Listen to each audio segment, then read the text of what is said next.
शरद पवार आणि संजय राऊत आज एकाच मंचावर येणार। दिल्लीत पुस्तक प्रकाशन सोहळ्यात पवार आणि राऊत एकत्र येणार। पवारांवरील टीकेनंतर राऊत पवारांसोबत एकाच मंचावर येणार। शिवरायांना आग्र्यात ज्या ठिकाणी नजरकैदेत ठेवण्यात आलं होतं त्या ठिकाणी स्मारक बनवणार। मुख्यमंत्री फडणवीसांची घोषणा।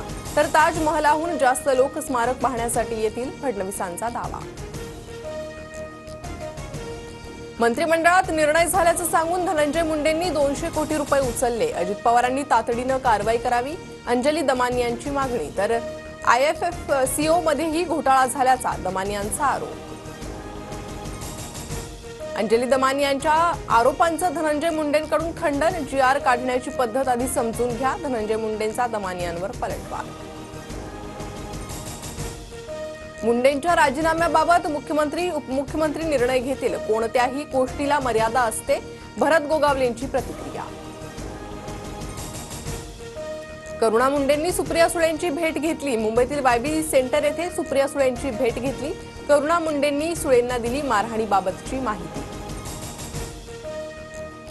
पुणे पोलीस आयुक्तांचं डोकं तपासण्याची गरज। सोलापूरकरला प्रथमदर्शी क्लीन चिट देणाऱ्या पोलीस आयुक्त अमितेश कुमारांवर उदयनराजे भडकले। दिल्लीच्या मुख्यमंत्रीपदासाठी रेखा गुप्तांच्या नावावर शिक्कामोर्तब। तर प्रवेश वर्मा दिल्लीचे उपमुख्यमंत्री असणार। आज रामलीला मैदानावर दिल्ली सरकारचा शपथविधी। चॅम्पियन्स ट्रॉफीत पहिल्या सामन्यात न्यूझीलंड विरुद्ध पाकिस्तानचा 60 धावांनी पराभव। न्यूझीलंडच्या 320 धावांचा पाठलाग करताना पाकिस्तानचा डाव 260 धावांवर संपुष्टात। चॅम्पियन्स ट्रॉफीत आज भारताचा बांगलादेशच्या टीमशी सामना। भारताचे चॅम्पियन्स ट्रॉफीतील सर्व सामने दुबईमध्ये होणार।